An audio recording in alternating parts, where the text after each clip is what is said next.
നമ്മൾ രാഷ്ട്രീയം മറന്ന് ഒരുമിച്ച് നിന്നിട്ടുണ്ട്. അത് എല്ലാ മനുഷ്യരും അങ്ങനെ നിൽക്കേണ്ടതുമാണ്. ഇവിടെ ഈ BJP പ്രതിനിധി വയ്ക്കുന്ന ഡിഫൻസ് എത്രമാത്രം ശക്തിയുള്ളതാണ്, എത്രമാത്രം ദുർബലമാണ്. രണ്ട് കാര്യങ്ങളാണ് അദ്ദേഹം പറയുന്നത്. ഒന്ന്, ഇത് തെറ്റായ ഒരു കീഴ്വഴക്കം സൃഷ്ടിക്കും. കാരണം ഇതൊരു സ്റ്റാൻഡേർഡ് ഓപ്പറേറ്റിംഗ് പ്രൊസീജിയറിന്റെ ഭാഗമല്ല.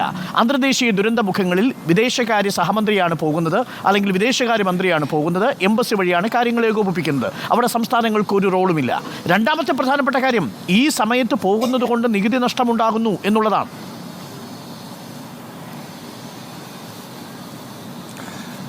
ശ്രീ അരുൺകുമാർ, അതിലേ എനിക്ക് അദ്ദേഹം എന്താ അങ്ങനെ സംസാരിക്കുന്നതെന്നാ, ഇതിന്റെ കാര്യഗൗരവം മനസ്സിലാക്കിക്കൊണ്ടാണ് കേരളത്തിന്റെ പ്രതിപക്ഷ നേതാവ്, കേരളത്തിന്റെ മുഖ്യമന്ത്രിയും വീണ ജോർജ് മന്ത്രിയും അടക്കമുള്ള ആളുകൾ സംസാരിച്ചതിനോടൊപ്പം നിന്ന് സംസാരിക്കുന്നത്. നമ്മുടെ സംസ്ഥാനത്തിന്റെ ഒരു പൊതുവായിട്ടുള്ള ഒരു വിഷയത്തിൽ നമ്മൾ ഭാരത സർക്കാരെന്നോ ഹിന്ദുസ്ഥാനെന്നോ അല്ലെങ്കിൽ ഇന്ത്യ എന്നോ എന്തെങ്കിലുമൊക്കെ വിളിക്കട്ടെ, പക്ഷേ ഇതിൽ ഭാരതവും കേരളവും ഒക്കെ വ്യത്യസ്തമായിട്ട് പറയാനായിട്ട് ഇവർക്ക് എങ്ങനെ തോന്നുന്നതെന്ന് എനിക്ക് മനസ്സിലാകാത്തത്.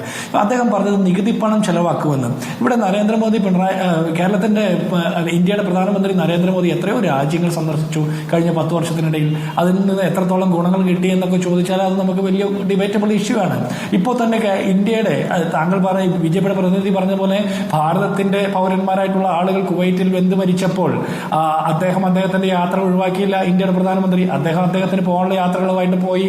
അപ്പോൾ നികുതി പണം ചെലവാക്കുന്നതിനെ കുറിച്ചിട്ടൊന്നും അവിടെ സംസാരിക്കുന്നില്ല. അപ്പോൾ കേരളത്തിന്റെ നികുതി പണം ഉപയോഗിച്ചുകൊണ്ട് കേരളത്തിലൊരു മന്ത്രി അവിടെ പോയി അവിടുത്തെ ആളുകളെ, അവിടെ ജീവനോടെ അവശേഷിക്കുന്ന മനുഷ്യരെ, അവരുടെ കുടുംബാംഗങ്ങളെ, ബന്ധുമിത്രാദികളെ, സുഹൃത്തുക്കളെ, സഹപ്രവർത്തകരെ ആശ്വസിപ്പിക്കാനും അവിടുത്തെ സ്ഥിതിഗതികൾ വിലയിരുത്താനും അതിനെക്കുറിച്ച് അറിയാനും നേരിട്ട് ഇടപെടാനും പോകുന്നതിൽ നികുതി പണത്തിന്റെ ചെലവിനെ കുറിച്ച് മാത്രം BJP കണ്ണുവയ്ക്കുന്നത് തെറ്റായ ഒരു കീഴ്വഴക്കമാണ്. അത് ശരിയായൊരു നിരീക്ഷണമല്ല.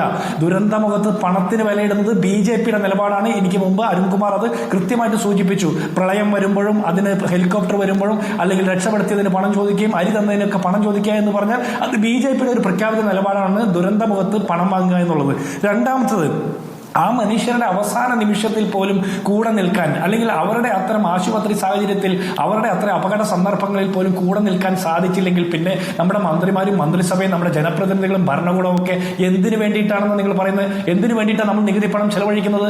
അത്തരം ബാലിശമായിട്ടുള്ള ആരോപണങ്ങൾ, ആക്ഷേപങ്ങൾ പറയാൻ പാടില്ല. നിങ്ങൾ കൃത്യമായിട്ട് രാഷ്ട്രീയ ലക്ഷ്യം വെച്ചുകൊണ്ടാണ് കേരളത്തിന്റെ മന്ത്രിയെ അവിടെ കുവൈറ്റിലേക്ക് സന്ദർശിക്കാനുള്ള അനുമതി നിഷേധിച്ചത് എന്ന് പകൽ പോലെ വ്യക്തമാണ്. അതിനെ ന്യായീകരിക്കാൻ വേണ്ടിയിട്ട് ബാലിശമായിട്ടുള്ള ആക്ഷേപങ്ങൾ പറയാൻ പാടില്ല. ഒന്നാമത്തത്.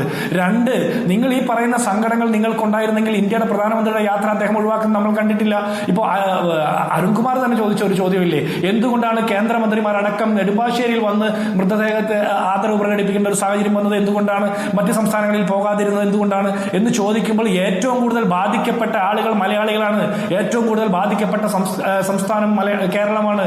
ഇവിടുത്തെ ആളുകളുടെ സങ്കടങ്ങളിൽ ഒപ്പം നിൽക്കാനാണ് ഇവിടുത്തെ സംസ്ഥാന സർക്കാരിന്റെ പ്രതിനിധിയെ അവിടേക്ക് അയക്കാൻ തീരുമാനിക്കുന്നത് സംസ്ഥാന സർക്കാരിന്റെ ഒരു നയപരമായ തീരുമാനമാണ്. ആ തീരുമാനത്തിന് പിന്തുണ കൊടുക്കാതെ രാഷ്ട്രീയമായിട്ട് എതിർത്തുകൊണ്ട് പിന്നെ ഇത്തരം നാണംകെട്ട ന്യായങ്ങൾ പറയുന്നത് തികച്ചും ബാലിശമാണ്, തെറ്റായ നടപടിയാണ്. മാത്രമല്ല, ദുരന്തമുഖത്ത് വീണ്ടും എടുത്തു പറയുന്നു, ദുരന്തമുഖത്ത് ഇത്തരം സാഹചര്യങ്ങളിൽ പണത്തിനല്ല വിലയിടേണ്ടത്, മനുഷ്യത്വത്തിനാണ് എന്നുള്ളത് BJPയുടെ പ്രതിനിധിയോട് കൃത്യമായിട്ട് ഒന്നുകൂടി എടുത്തു പറയുകയാണ്. ഒരു നിമിഷം